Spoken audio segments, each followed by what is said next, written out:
2022 is on the horizon, a change of careers for a lot of people, and people are sometimes thinking, what's real estate really like? Stay tuned, and that's what we're going to talk about.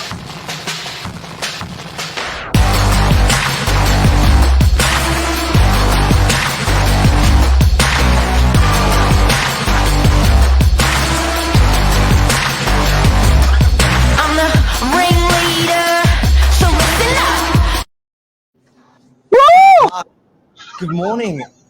Episode Good morning. 84. Oh no, not quite, but close. Almost. Mate, almost. End of the financial year, a couple months back. Start of new beginnings for a lot of people in the office. You'd probably expect you to just ask me, newer into the industry, what were your thoughts of the industry coming in? What were your thoughts on the real estate industry when you were growing up, Mark, and when you were a kid looking to get into it? I know you had a father in real estate. Yeah, Dad was a real estate agent. Dad never asked me to be a real estate agent. Is that bad? So I turned around at 17 and told him, and he's like, oh, okay, sure, good idea. I was like, okay, I'm going to do it. I thought, you know what, Dad was, I was a kid at school and probably a bit of a I was not compliant at school, didn't have good results, wanted to do a degree in electrical engineering, and my two very influential, my godparents, their two sons were really influential in my life, Danny and Steve. And I distinctly remember having a chat. Anything those guys told me to do, I was like, yeah, I should do that. And they go, real estate. And I said, real estate? And they go, yeah, real estate, money. And I was like, at that age, you don't know. And I just thought, okay, yeah, Dad's been doing that, and, sounds good. And apparently there's money in it because they're saying there's money in it. That was it. Yeah, right. And 28 years later, it's gone all right, obviously.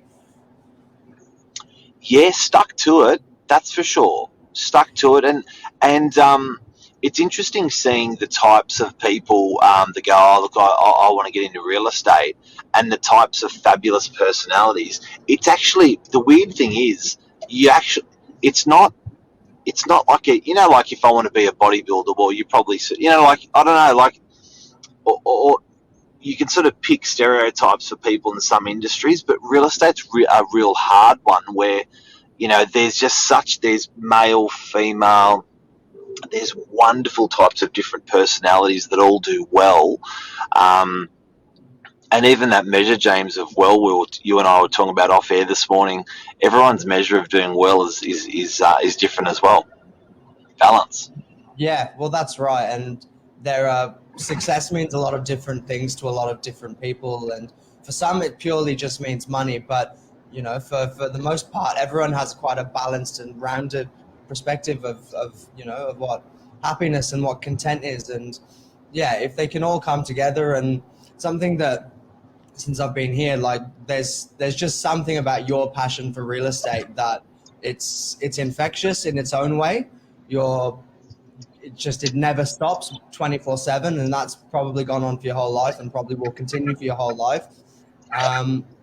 So that on its own, without your actual scale of sales and whatever else, these can all lead to one person's measure of success, but you can be successful in a few different ways. And yeah, we were discussing end of quarter commissions and things like that. It's a happy time for everyone. So yeah, particularly for you, Mark, it must give you great joy seeing, all of the guys and girls in the office who hustle every day to do what they can to make some money. It must be nice to watch them grow and watch them develop. Yeah, and look, I think it's someone like yourself, and I think David Gutso here, he's been wanting to get into real estate for quite a long time. He's called you Ramsey. David Gutso is like, the perfect person who would watch something like this and become a real estate agent. But I think it was almost a bit of an anniversary because agents generally get paid every quarter if they're commission earning agents, and and I think it was a bit of an anniversary of looking back, and because there's sort of a lot of blood, sweat, and tears, through that time. And a question that I had for you was, what do your mates think? I was saying, sorry, I just unclicked it. Good morning, Luke. How are you, legend? Can't hear James. How's the Sydney traffic today? Sydney traffic is good. Work hard. So yeah, part of bringing this show to air today was I was asking you, James, what do your mates reckon about your career? Because how long now in real estate? Where are we? End of October. It's like just under 2 years. 2 years. And what do your mates reckon about your choosing of real estate? So when you turn around and said to your mates you wanted to start in real estate, what did your buddies say? Well, none of us were in real estate sort of at the time. None of my big sort of wider group of mates either. So it was a little bit different. I was sort of telling you a little bit about this. I think everyone has this superficial love of real estate, or not, maybe superficial is the wrong word, but everyone loves property. They love their property, whatever it is. Everyone has a connection to real estate somehow. But none of my friends or myself had worked in it previously. So yeah, they all wanted just to know more information. What's it like? It's something they've thought about in the past, but we're always a little bit too nervous to jump into with, the career paths they'd already chosen. So yeah, they're all just excited for me. They I think, like anyone, they're happy to see that I'm happy doing something that I enjoy. So, to be a bit soppy about it, yeah, they're just pleased that I'm doing well and enjoying my career. And yeah, I think I've got some good mates that are backing me, so it's always nice. Thanks, Luke. So you're a legend, Luke. And hey, Anmal. Hey, Anmal, when you started in real estate, Anmal, what did you think? I want to know that as well.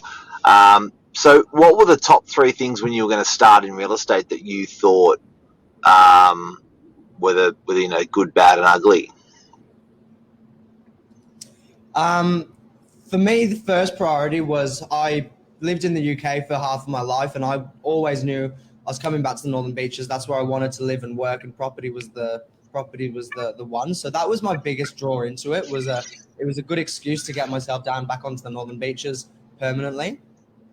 Top 3 things were, obviously, you hear about real estate agents making money. There's no glass ceiling in real estate, so I think it was a nice incentive that the harder you work, the more that you can potentially make in the future. So there is that side of remuneration, that if you're good at what you do, that you can earn good money. And there are real estate agents that earn more than doctors and dentists. It's very special when you're good at what you do, but you have to be in that top couple of % to be there.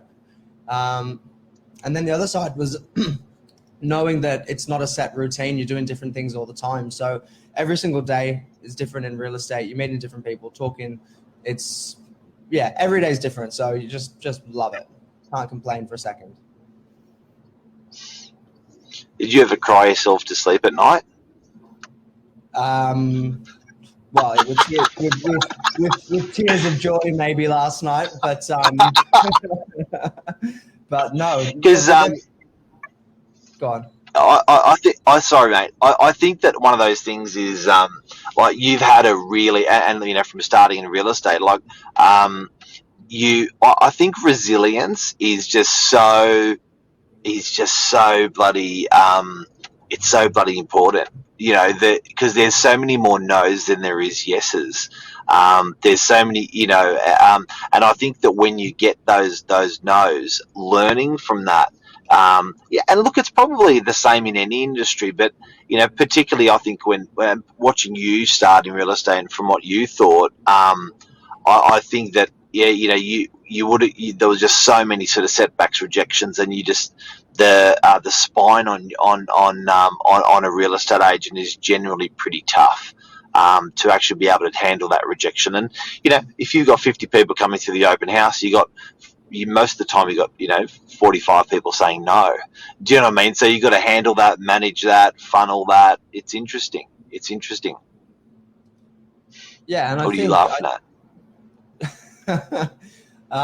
No, I think you're right. There's just it's a very volatile industry from day to day. You're right. It is full of rejection, and you can't get hurt by that. So I think it's helped me to grow a thicker skin as well. But yeah, so I'm just reading Animal's comments. There are a lot of setbacks, rejection when you're new and nobody knows you. Yeah, I'm still feeling that every single day. So I'm sure that's not going to go away for a long time. So you have to sort of have your vision, your goggles in one direction and focus on what's ahead of you and what you can control. And, I think the main thing is just being able to have good conversations and connect with people. And if you can do that organically or naturally, I think you're not forcing anything. Business will come your way in the end. I'd love more business to come my way and make it happen now, but it'll happen. It's a marathon, not a sprint, as we said this morning, Mark. It's we're all running our own race, aren't we, at the end of the day? Yeah, and look, I was I'm always hammering, and this morning we were talking about purchasing a property, and I was bringing up another person, and James said, "Yeah, but you know what? I've done what I wanted to do, and I've in terms of buying something, and you've seen the world, and you've got a very, very rich soul because of it. So I think if to flip it around, there could be people considering getting into real estate feeling bad that they haven't done it because they're 50, but I don't think anyone should feel bad because you sort of go along your own path. You have everyone's happiness is measured differently. It's in their own world.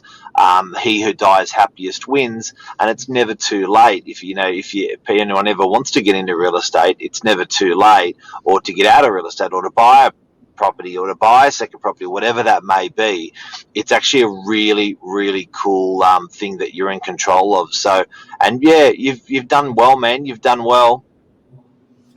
Thanks. Yeah, it's been a bumpy ride, but mate, it's been a pleasure, and I've enjoyed it the whole way ever since day one. So yeah, onwards and upwards, more to come, more successes for the future. You got 70 years of this.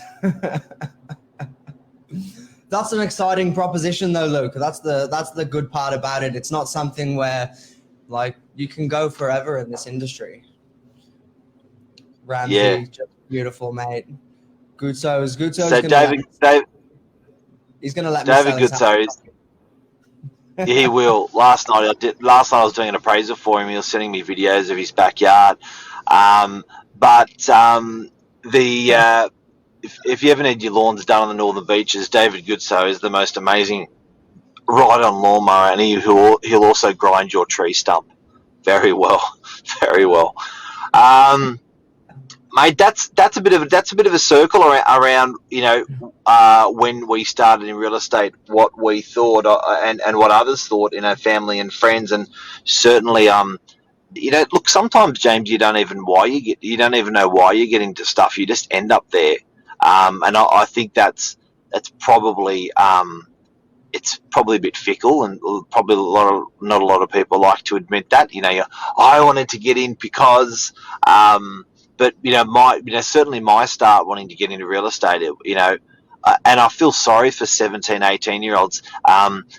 People share this show with 16, 17, and 18-year-olds because in the next month or two they're finishing their HSC, the poor buggers, and they absolutely have no idea of what they want to get into, and they end up getting into potentially a degree or something that they may not use. So it's okay. And it's okay to take that path because sometimes, getting into real estate, you don't even know why you're actually getting into it, but you just get into it, it works, and off you go. Well, that's right. I went to university, did all that, haven't used any of that ever since. So it's not the be-all and end-all. It really is down to the individual and what you want out of life, what makes you happy. And I think that's the bottom line just for overall when you are making these decisions, particularly for those younger ones out there, as you say, going through probably the hardest year of HSC ever. There are lots of different pathways you can explore, and yeah, I'd recommend it to anyone. We've got some 18-year-olds in the office that are just doing incredibly well. Billy, as we were talking about before, Billy's purchased a property.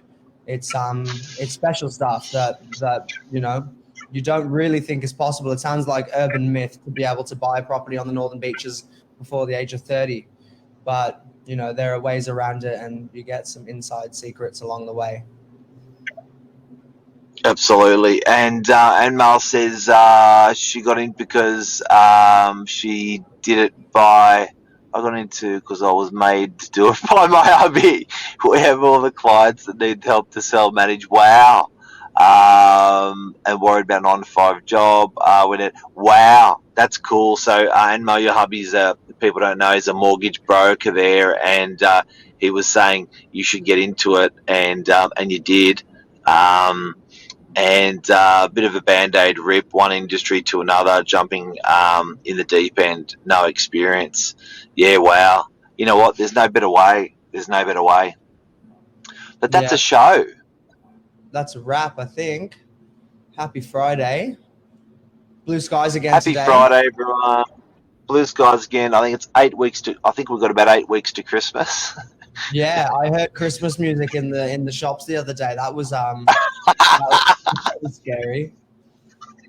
And Oh, that's gold. yeah, so no, thank you everybody. We'll see you next time. See you next time. Love ya. See ya. Bye. Oh, Jane, on the